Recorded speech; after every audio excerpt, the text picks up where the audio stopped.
बात तो ये है कि बाबा साहेब भीमराव अंबेडकर जी ने भारत के संविधान का निर्माण कर दिया। उनमें उनका सबसे बड़ा योगदान था।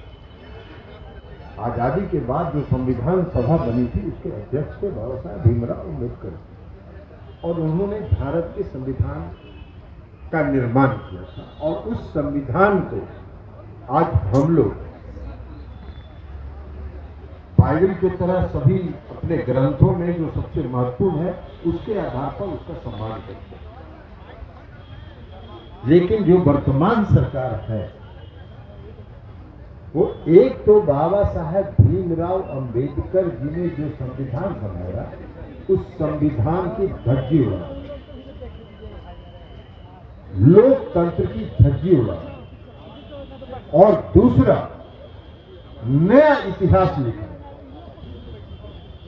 बाबा साहेब भीमराव अंबेडकर जी के एरा से निकल के बाबा साहेब भीमराव अंबेडकर जी के काल से निकल के सारा इतिहास इस देश के आदरणीय प्रधानमंत्री जी अपने नाम लिखना चाहते हैं, इसलिए हम लोग यहां विरोध करें। चलिए बैठे। भाई आज देश में लोकतंत्र बचा है क्या? लोकतंत्र का मतलब क्या होता है? हम कई अखबार देख रहे हैं 3 दिन 4 दिन से भारतीय जनता पार्टी के कुछ नेता संसद भवन का उद्घाटन आदरणीय प्रधानमंत्री जी कर रहे हैं, इसलिए बहुत बड़े वो लोकतंत्र के समर्थक हैं।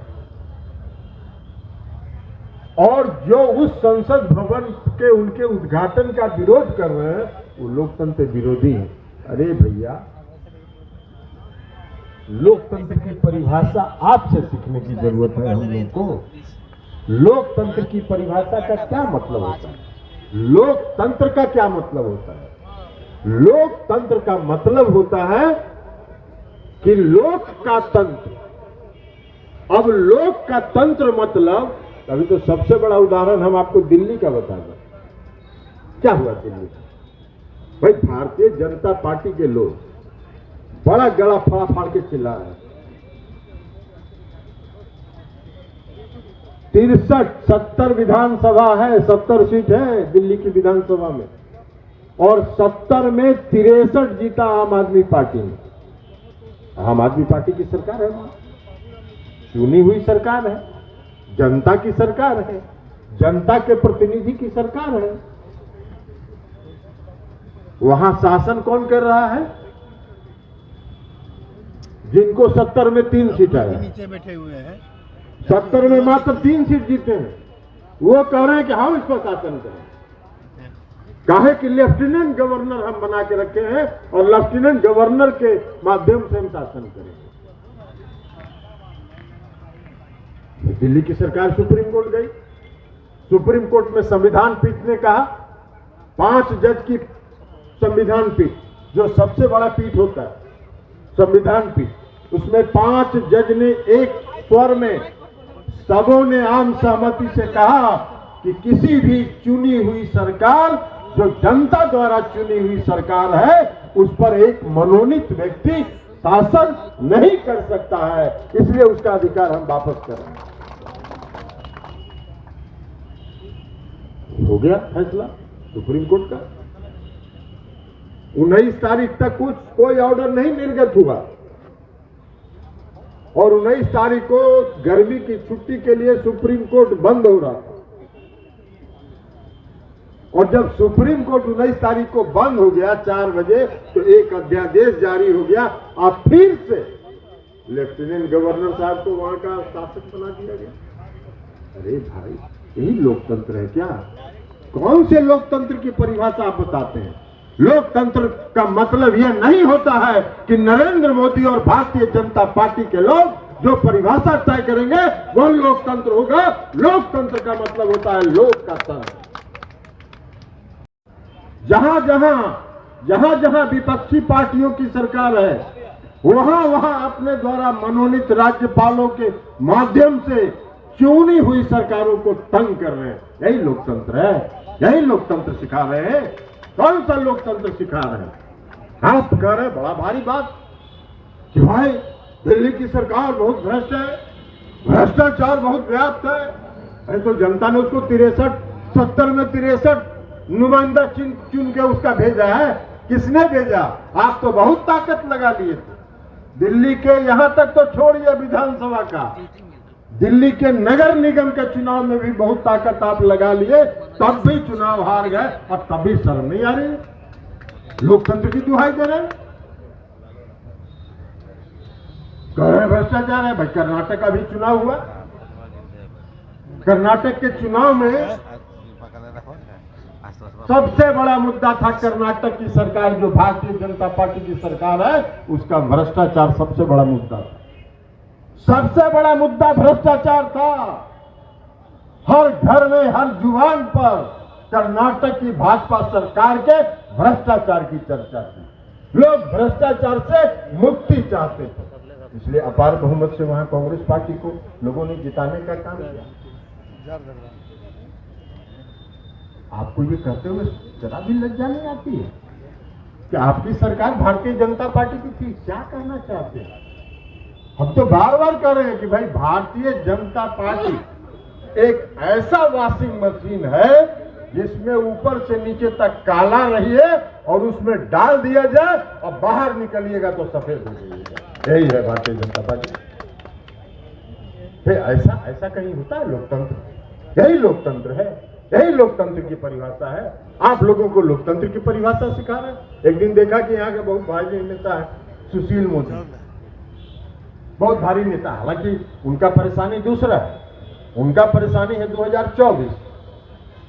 2024 में उनका टर्म पूरा हो रहा है। अब वो लगे हुए हैं कि किसी तरह रिन्यू हो जाए।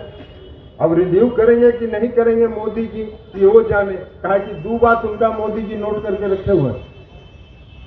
एक बात वो कहे थे कि बिहार में तो एक मोदी है ही है, तो दूसरा मोदी का क्या जरूरत है, उसको भी नोट करके रखे हुए हैं।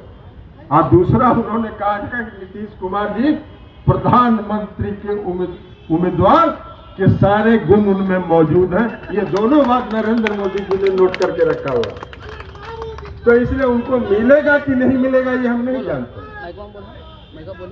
लेकिन बीच बीच में मत करिए हल्ला, बात का टूट जाता है। लेकिन वो मिलेगा कि नहीं मिलेगा ये हमारे पास गारंटी नहीं, हम नहीं कर सकते। ये तो एक ही आदमी जाने, नरेंद्र मोदी।